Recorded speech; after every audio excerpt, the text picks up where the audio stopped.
En compagnie de Léa et Guillaume au domaine Allégorie pour une activité qu'on appelle un peu Soirée des lueurs, si je ne me trompe pas de terme. Qu'est-ce qui attend les gens qui vont venir participer à l'activité en question? Oui, ben dans le fond, on a décidé de ne pas faire la cérémonie des lueurs en tant que telle là, cette année. Ça va être de retour l'année prochaine là, avec le parcours, la grosse programmation et tout ça. Donc cette année, c'est un événement là, plus de petite taille, disons. Donc à partir de 3 heures cet après-midi, il y a des activités de décoration de citrouille, maquillage, un atelier aussi de poterie avec la terrière, atelier de poterie là, de Chloé Desnouveaux. Puis à 18 heures, là, un peu plus tard, il va y avoir un atelier, pas un atelier, pardon, une pièce de théâtre par les chemins qui marchent.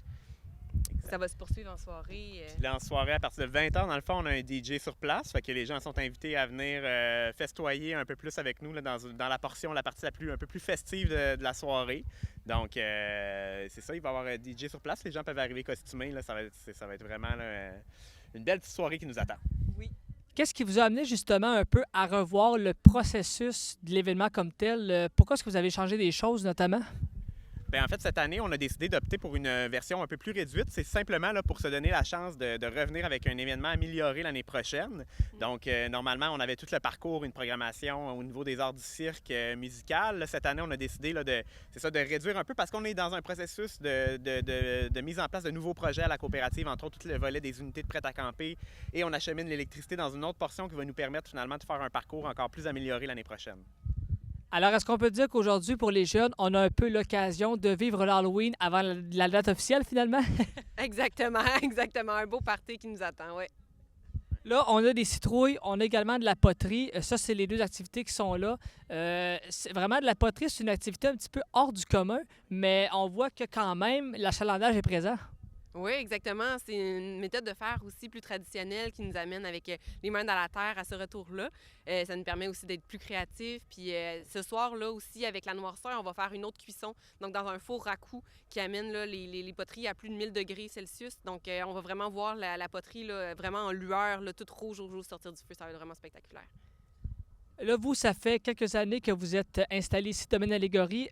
Comment vont les projets le côté établissement? Est-ce que ça augure bien? Oui, ça se passe vraiment, vraiment bien. Dans le fond, on est en croissance là, depuis l'ouverture. C'est sûr qu'on est toujours dans le plan de remise en valeur du site. On sait qu'on partait d'un site qui était dévalorisé, laissé à l'abandon depuis plus de 12 ans. Fait que nous, en retravaillant là, ici sur place, on redonne vie finalement à ce magnifique site-là. Fait que là, on est dans la mise en place des nouvelles unités de prêt à camper. Au niveau de l'hébergement, on a une croissance. Au niveau des activités du café, on a une croissance. Fait que tout augure bien pour la suite des choses. Il reste plus qu'à poursuivre les activités dans le futur. Là. On a eu vraiment un bel été aussi avec les sentiers de randonnée. Beaucoup d'achalandage à ce niveau-là. Là. C'est vraiment super, oui. On sait que l'été, c'est la haute saison dans Charlevoix parce qu'il fait beau. L'automne, maintenant, il y a de plus en plus de gens qui prennent leurs vacances l'automne parce que les couleurs sont magnifiques. Il y a encore des journées assez chaudes. Vous, côté touristique, l'été versus l'automne, est-ce que vous voyez une différence d'achalandage ici? Bien, c'est sûr qu'on a une différence d'achalandage. Là. Je dirais que c'est pas le même type d'achalandage, mais reste que maintenant, l'automne, ça reste une bonne saison. Ouais. Puis nous, on travaille justement pour ramener de l'activité, pour faire en sorte que les gens puissent profiter de l'automne à l'extérieur, regarder la belle journée qu'on a aujourd'hui. Fait que c'est justement là, c'est une occasion pour nous de profiter, d'étirer la saison touristique finalement, puis pas juste touristique, de faire ces liens-là aussi avec la population locale, finalement, de dire, Ouais, bien, regarde, en exactement. automne, on continue de sortir dehors, on est bien, on en profite, il fait beau. Ouais. Vous, est-ce que la pénurie de main-d'œuvre vous a touché ou si on a un petit peu le passé à côté de ce problème-là, si je peux le dire ainsi? Ben, je pense que c'est un problème oui, qui est présent un peu partout dans la région. C'est sûr que cet été, on avait vraiment une belle équipe. C'est des gens qui venaient de l'extérieur de la région, qui étaient ici pour ce moment-là. Là. Donc, ils sont de retour aux études. Fait que là, c'est sûr qu'on est en train de regarder ça, mais c'est sûr que c'est présent partout. Là. Ouais. Mais en soi, nous aussi, dans notre cas, c'est aussi qu'on est une petite entreprise naissante. Là. On est tout récent. Fait que pour l'instant, l'aspect ressources limitées, c'est plus un aspect de moyens présents. Fait qu'on s'en tient à une petite équipe dans les périodes plus basses. Mais je dirais qu'on a quand même une certaine attractivité. Puis les gens ils apprécient vraiment beaucoup le projet. Fait qu'on a des belles personnes qui nous entourent aussi. Fait que dans les moments où on a des petits besoins, on trouve toujours quelqu'un pour venir nous soutenir. Là. Les membres de la coopérative aussi qui sont vraiment présents, ça, on peut compter sur eux là, en tout temps. Donc, même si ce pas des employés en tant que tels, là, les membres sont présents. Si je regarde d'ici les 3 prochaines années, on sait qu'il y a le Club Med qui va arriver, qui est tout près d'ici. Donc, pour vous, le côté achalandage, est-ce que vous voyez ça d'un bon augure, que ça apporte du positif là-dedans?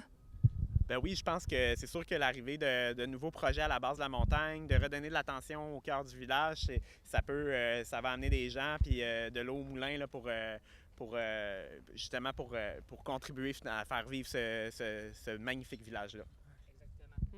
Léa Guillaume, merci beaucoup. On vous souhaite évidemment une soirée tout en lueur, si vous me permettez l'expression. Alors, un beau succès et on se retrouve d'ici sous peu. Merci. Merci beaucoup. Merci à toi.